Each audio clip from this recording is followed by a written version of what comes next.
तो आज इस कार्यक्रम जो हो रहा है यहाँ पर अवार्ड गिविंग फंक्शन है और ये फंक्शन जो हो रहा है मैट्रिक एग्जाम में जो परिणाम आया है, जो टॉपर बने हैं हमारे अचीवमेंट इंग्लिश कोचिंग सेंटर के विद्यार्थी, उसी का आज सम्मान समारोह यहाँ पर हम लोग कर रहे हैं। और आप लोग जो उपस्थित बच्चे हैं, आपके सामने सीनियर हैं जो यहाँ पर देख रहे होंगे, आप लोग यहाँ पर जो मंच पर है सामने उपस्थित। और इसमें आप जानते ही होंगे कि हमारा जो अरवल जिला है, इस अरवल जिले में द्वितीय स्थान प्राप्त करने वाले प्रमोद कुमार जो ग्राम मालीचक के हैं और अचीवमेंट इंग्लिश कोचिंग सेंटर का भी एक विद्यार्थी हैं, उन्होंने 465 नंबर लाकर इस अरवल जिले में अपना दूसरा स्थान प्राप्त करने का काम किया है। इसके लिए हमारे तरफ से पूरे बहुत बहुत बधाई इनको। और मैं चाहूंगा कि आप लोग भी अपने तालियों के साथ अभिनंदन इनका करें।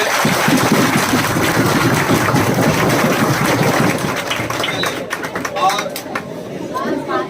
ध्यान रखें, जोश को उसी तरह से बना कर रखना है ना। चलिए, तो जोश को उसी तरह से बना कर रखना है। और मैं चाहूंगा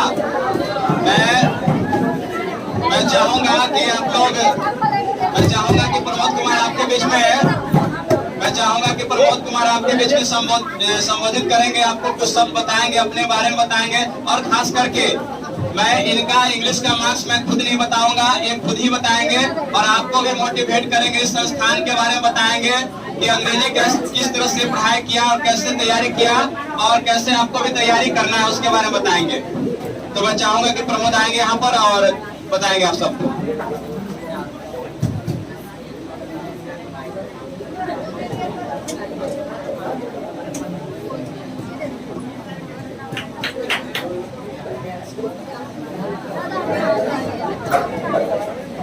और आप लोग थोड़ा शांत है बाबू, धैर्य रखना, तुम लोग भी थोड़ा सा धैर्य रखो, पीछे जो बैठे हो, क्योंकि पुरस्कार वितरण समारोह के बाद आपका भी हिसाब किताब मैं करूंगा, इसलिए ध्यान रखना। बात को समझ रहे हो ना?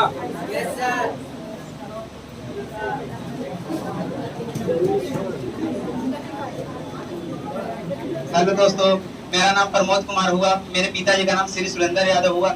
मैं इंटर हाई स्कूल का ही एक छात्र हूँ और अचीवमेंट इंग्लिश क्लासेज में ही मैंने अपनी इंग्लिश की तैयारी की थी और एक अच्छा अंक भी प्राप्त किया। मेरा इंग्लिश में 88 मार्क है और फुल मार्क 465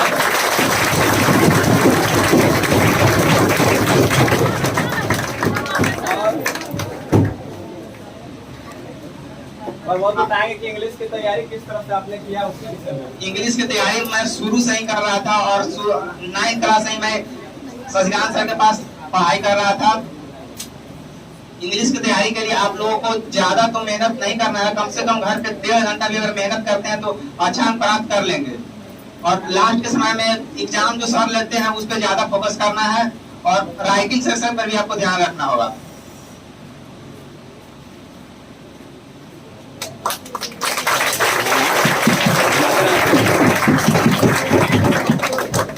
हाँ, तो सिलेबस के बारे में बताएंगे थोड़ा कि सिलेबस आपका समय रहते हुए कितने बार आपने पूरा किया था, सिलेबस कैसे पूरा हुआ और इससे और क्या उम्मीद था, क्या अपेक्षा लेकर आए थे, कितना तक पहुंच पाए इंग्लिश में, इसके बारे में थोड़ा बताएंगे।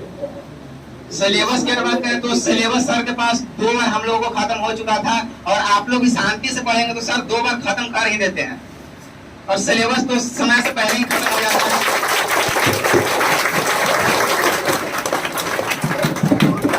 और सर आप अच्छा अंक प्राप्त करिए।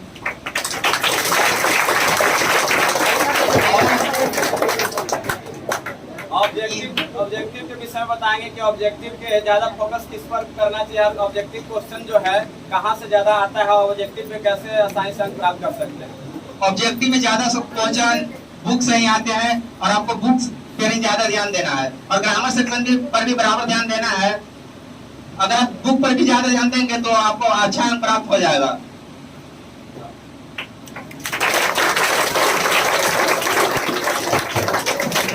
और मैं चाहूंगा कि राइटिंग सेक्शन में बताएंगे कि राइटिंग सेक्शन में जो सबसे ज्यादा मार्क्स का कौन सा टॉपिक रहता है।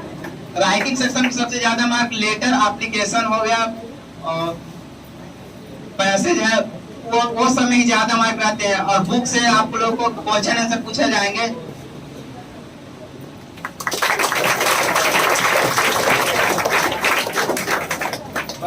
कि आपका लक्ष्य क्या था, इंग्लिश में क्या लक्ष्य लेकर आए थे, कहाँ तक पहुँचे और इसके लिए आप आगे क्या रखे, उम्मीद रखे हुए? इंग्लिश में मेरा लक्ष्य था कि 96 मार्क था उसे क्रैक करना था, लेकिन वहां तक तो हम नहीं पहुंच पाए। लेकिन आप लोगों से उम्मीद करते हैं कि आप लोग जरूर 96 के पार पहुंच पाएंगे।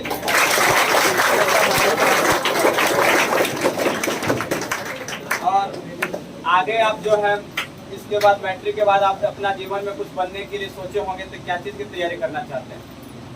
मैं मैट्रिक के बाद अपने जीवन में सॉफ्टवेयर इंजीनियर बनना चाहता हूं और उसके लिए बहुत अच्छा बात है। तो देखिए, सब कोई बोलता है कि एयरफोर्स में जाएंगे, नेवी में जाएंगे, कोई बोलता है बिहार पुलिस में जाएंगे, रेलवे में जाएंगे, डॉक्टर बनेंगे, लेकिन देखिए इंजीनियर क्यों बनना चाहते हैं, सॉफ्टवेयर इंजीनियर? आखिर इनके भी दिमाग में होगा कुछ देश के लिए ऐसा कुछ डेवलप करना चाहते हैं, कुछ बनाना चाहते हैं। आप तो बच्चों के बीच में बताएंगे कुछ। जैसा कि हम जान रहे हैं कि हमारा देश टेक्नोलॉजी के क्षेत्र में अमेरिका जैसे देशों से पिछड़ ही रहा है, लगातार पिछड़ते ही जा रहा है। और उस क्षेत्र में हम लोगों को भी अगर आगे बढ़ना है तो हम लोग को भी तो टेक्नोलॉजी डेवलप करना होगा। जैसे नासा आज देख रहे हैं कि कितना आगे चला गया है, हमारा इसरो उतना पहुंच नहीं पाया है। बहुत अच्छा सोच रखे हुए आपका जो टॉपर है, इस टॉपर का देखिए क्या सोच है। आप देख रहे हैं कि हमारे देश के जैसे कोई सीखना चाहते इंजीनियर भी रहता है तो अमेरिका में चला जाता है, वहां पर ही अपना जॉब करता है। लेकिन इनका जो सोच है कि हम सॉफ्टवेयर इंजीनियर बनके अपने देश का भी नाम टेक्नोलॉजी के क्षेत्र में अमेरिका से आगे बढ़ाने के लिए सोच रहे हैं। हर कोई व्यक्ति जीवन में बनकर कुछ अपने जीवन को सुधारना चाहता है, लेकिन इनका एक उद्देश्य है कि मैं जीवन में कुछ बनकर भी और देश के लिए सॉफ्टवेयर इंजीनियर बनकर अपने देश में बढ़िया टेक्नोलॉजी को बनाऊं, ताकि हमारा देश भी क्या करे, अपना नासा में भी अपना कोई अच्छा एक ऐसा अंतरिक्ष में सेटेलाइट रखे जिससे कि क्या करे कि दूसरा देश हमारे देश के ऊपर आंख न उठाए और हमारा देश का हर जगह प्रशंसा हो।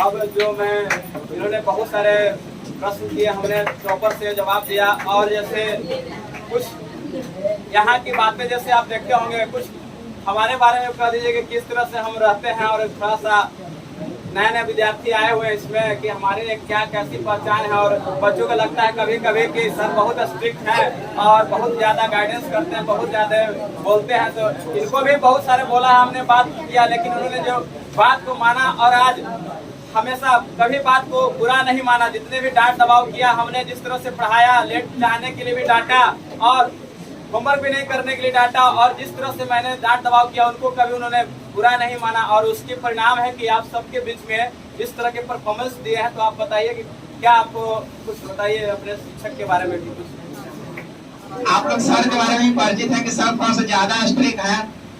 सर थोड़ा आप लोगों पर ज्यादा डिसिप्लिन में रखने के लिए कोशिश करते होंगे और आप लोग डिसिप्लिन में रहिए। सर का डिसिप्लिन ही आप लोगों को कामयाब बनाएगा। हम लोग भी उसमें नादानियां करते थे, लेकिन सर हम लोगों को भी दबा कर रखे और इसका आज परिणाम है कि आज अच्छा अंक प्राप्त किए हैं।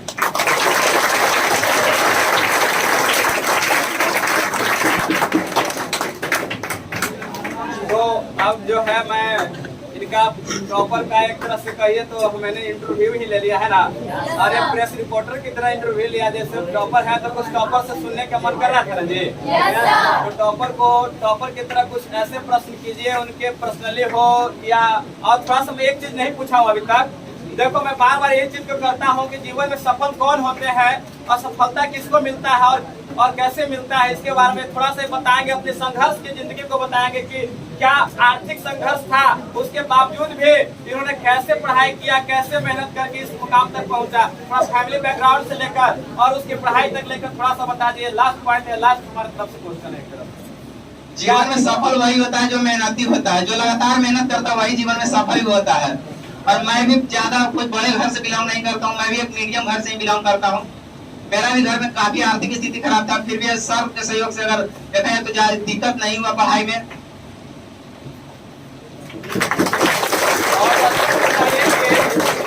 बच्चे सभी विषय की तैयारी करते हैं तो सभी विषय के लिए बता दिए कि मेहनत कैसे करना है, किस तरह से मेहनत करें और कैसे लक्ष्य को दिमाग में रखें कि ताकि आगे मतलब कि बढ़े। अगर आपको मैट्रिक बोर्ड एग्जाम में अच्छा करना है तो आप लोग सभी विषय पर बराबर फोकस करना होगा।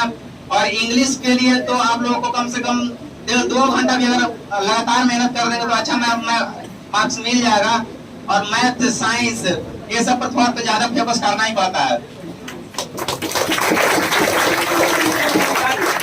इसका कहने का तात्पर्य है कि जो विद्यार्थी कमजोर है उसको 1.5-2 घंटा इंग्लिश में मेहनत करना है। जो विद्यार्थी बेस मजबूत इंग्लिश का तो थोड़ा सा भी मेहनत करेंगे तो आगे बढ़ सकते हैं। तो बहुत सारे हमने प्रश्न किया, बहुत सारे जवाब दिए। अब मैं समय आ गया कि इनको मैं सम्मानित करूं।